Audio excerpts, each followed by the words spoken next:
Kerala shops and commercial establishment union Anchal area സമ്മേളനം Panayancheri MA Ashraf ലൈബ്രറിയിൽ വെച്ച് നടന്നു. CPM ജില്ലാ കമ്മിറ്റി അംഗം K. ബാബു പണിക്കർ സമ്മേളനം ഉദ്ഘാടനം ചെയ്തു. Kerala shops and commercial establishment union CATU Anchal area സമ്മേളനം പനയഞ്ചേരി MA അഷ്റഫ് ലൈബ്രറിയിൽ വെച്ച് നടന്നു. CPM ജില്ലാ കമ്മിറ്റി അംഗം K. ബാബു പണിക്കർ സമ്മേളനം ഉദ്ഘാടനം ചെയ്തു. സനൽ അധ്യക്ഷത വഹിച്ചു. ഏരിയ പ്രസിഡന്റ് അജാസ് അഞ്ചൽ സ്വാഗതം പറഞ്ഞു. സെക്രട്ടറി രാജേന്ദ്രൻപിള്ള പ്രവർത്തന റിപ്പോർട്ടും ജില്ലാ പ്രസിഡന്റ് എഴുകോൺ സന്തോഷ് സംഘടനാ റിപ്പോർട്ടും അവതരിപ്പിച്ചു. ജില്ലാ കമ്മിറ്റി അംഗം Sudheerlal, area treasurer B. Murali, Mahesh Sudevan, Sivaprasad തുടങ്ങിയവർ സംസാരിച്ചു. പുതിയ പ്രസിഡന്റായി Ajas Anchal, secretary Rajendran Pillai, treasurer B. Murali എന്നിവരെ തിരഞ്ഞെടുത്തു.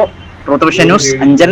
ധാരാളം സൗദി അറേബ്യയിലും ഖത്തറിലും മറ്റു രാജ്യങ്ങളിലും ജോലി ചെയ്യുന്ന സ്ഥലങ്ങളിൽ നമ്മുടെ നാട്ടിൽ നിന്നുള്ള നമ്മുടെ ബന്ധുക്കളും സുഹൃത്തുക്കളും പരിചയക്കാരും ഒക്കെ ജോലി ചെയ്യുന്ന സ്ഥലങ്ങളിൽ കൂടി യുദ്ധം വരുമ്പോൾ നമ്മുടെ നാടിനെ ബാധിക്കാൻ സാധ്യതയുണ്ട് എന്ന് പറഞ്ഞൊരു ആശങ്ക ഉയർന്നു വന്ന പശ്ചാത്തലത്തിലാണ്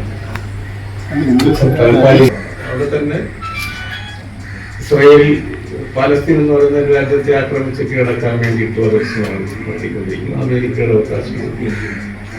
അപ്പൊ അവിടെ ഇപ്പോ അവരെ വിളിച്ചു ചേർത്ത് ഭക്ഷണം വിതരണം ചെയ്യുന്ന കേന്ദ്രത്തിൽ വരുമ്പോൾ, ഭക്ഷണം വാങ്ങിക്കാൻ വരുമ്പോൾ അവരെ വെടിവെച്ച് കൊല്ലുന്ന കിരാതമായ നടപടിയാണ് ഇസ്രായേൽ എന്ന് പറയുന്ന രാജ്യം സ്വീകരിച്ചുകൊണ്ടിരിക്കുന്നത്. ലോകത്തെമ്പാടും ഇതിനായി പ്രതിഷേധമുണ്ടെങ്കിലും അമേരിക്ക എന്ന് പറയുന്ന രാജ്യത്തിന്റെ പിന്തുണയോടുകൂടി ഈ കണ്ണിൽ ചോദ്യമില്ലാത്ത പ്രവർത്തനങ്ങളെല്ലാം നടത്തിക്കൊണ്ടിരിക്കുക.